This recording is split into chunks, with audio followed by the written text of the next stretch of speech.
வணக்கம், இது ஹரிதூஸ் கிச்சன். இன்றைக்கி நம்ம பார்க்க போகிற ரெசிபி பிரிஞ்சி சாதம். வாங்க அதை எப்படி பண்ணலாம், அதுக்கு என்னென்ன பொருள் தேவை அப்படிங்கிறத பார்ப்போம்.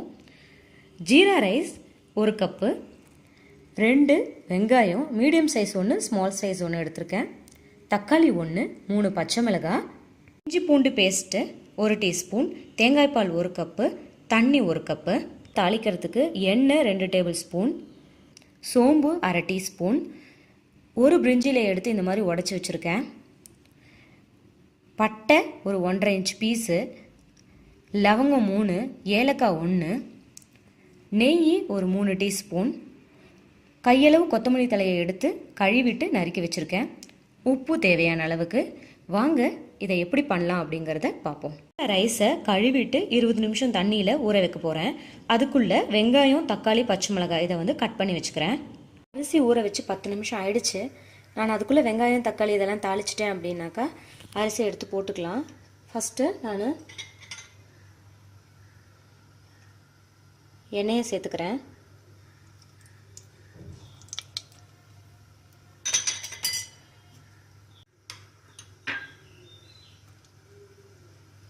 நெய்யும் சேர்த்துக்கிறேன். இது நல்லா சூடாகட்டும். அதுக்கப்புறமா பட்டை, லவங்கம், பிரிஞ்சி இலை இதெல்லாம் போட்டு தாளிச்சிக்கலாம்.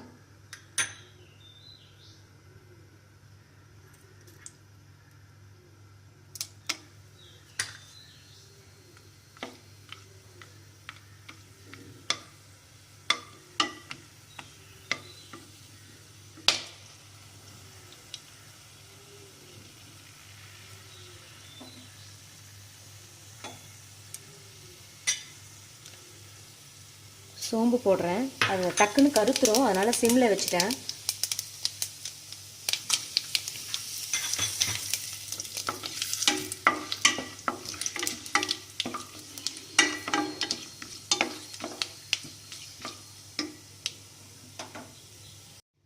வெங்காயம்,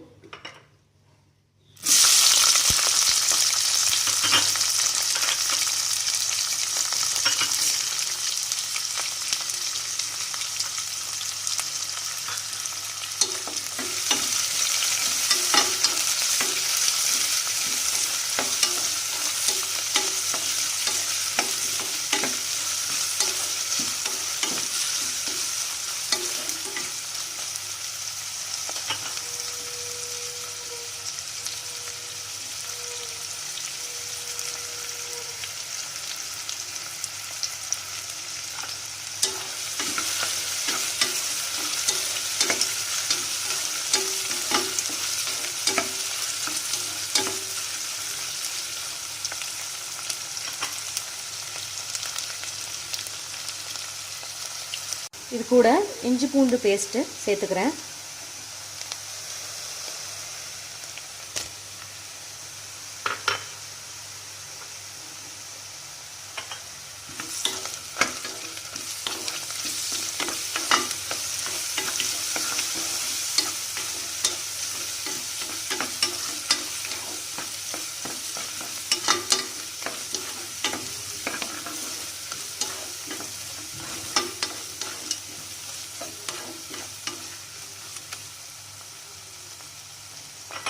நான் ஸ்டவ்வில் சிம்மில் தான் வச்சுருக்கேன். இது ஒரு 5 நிமிஷம் வதங்கட்டும்.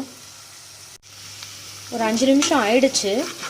இந்த பூண்டு நல்லா வதங்கிடுச்சு. இந்த மாதிரி அடியில் பூண்டு ஒட்டிக்குச்சுன்னா கவலைப்பட வேணாம். நம்ம இந்த மாதிரி தேய்ச்சி விட்டுட்டு அரிசி தண்ணி ஊற்றுறோம் இல்லையா, அப்போது எல்லாமே சாதத்தோடு கலந்துரும்.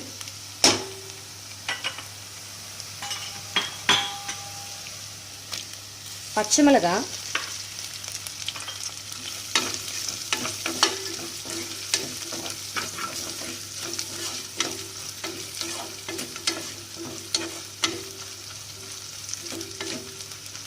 பச்சை மிளகாவை ரொம்ப நேரம் எண்ணெயில் வதக்கணும் அப்படின்னா அந்த காரம் இறங்கிடும். அதில் காரம் இருக்காது. அதனால் லைட்டாக வதக்கிட்டு தக்காளி சேர்த்துப்போம்.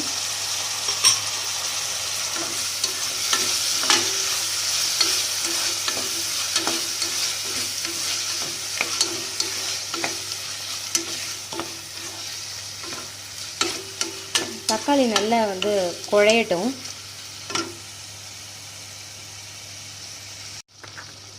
நான் இப்போ இது கூட உப்பு சேர்த்துக்கிறேன்.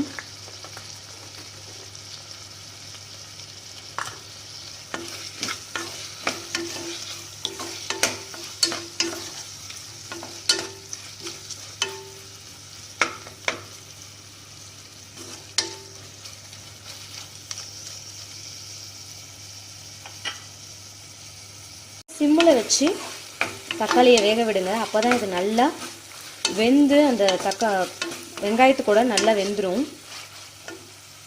5 நிமிஷம் ஆயிடுச்சு. தக்காளி நல்லா வெந்துருச்சு.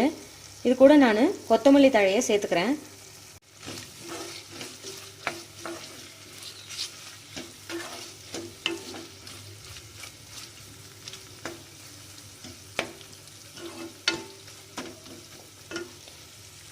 இந்த கொத்தமல்லி தழை போட்ட பிறகு ஒரு 2 நிமிஷம் வேகட்டும். கொத்தமல்லி தழை நல்லா வெந்துருச்சு. இப்போ இது கூட நான் தேங்காய் பாலும் அரிசி வேகிறதுக்கு தேவையான அளவுக்கு தண்ணியும் சேர்க்க போகிறேன். 1 கப் ரைஸ்க்கு ஜீரா ரைஸ்க்கு 2 கப் தண்ணி சேர்ப்பேன் நான் எப்பயுமே. அதில் 1 கப் இப்போ தேங்காய் பாலும் 1 கப்பு தண்ணியும் சேர்க்க போகிறேன். உங்ககிட்ட ஜீரா ரைஸ் இல்லை அப்படின்னா நீங்கள் பாஸ்மதி ரைஸில் ட்ரை பண்ணலாம். ஈவன் பச்சரிசியில் கூட ட்ரை பண்ணலாம். இது ரொம்ப நல்லா வரும்.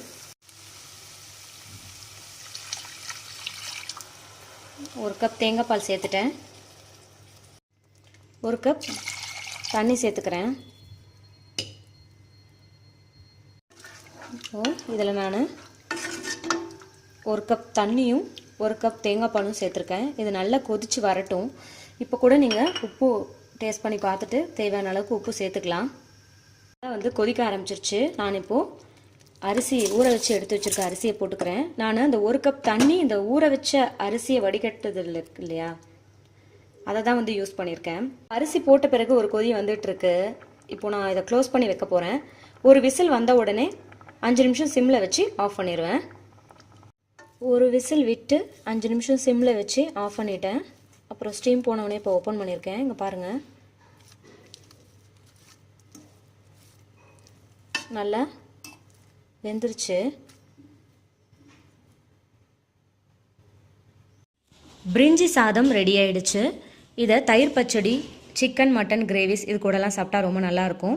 நீங்களும் இந்த ரெசிபியை உங்கள் வீட்டில் ட்ரை பண்ணி பார்த்துட்டு உங்கள் கமெண்ட்ஸ் எனக்கு சொல்லுங்கள். இந்த ரெசிபி உங்களுக்கு பிடிச்சிருந்தது அப்படின்னா லைக் பண்ணுங்கள். மேலும் பல சுவையான ரெசிபிக்கு என்னுடைய சேனலை சப்ஸ்கிரைப் பண்ணுங்கள். தேங்க்ஸ் ஃபார் வாட்சிங்.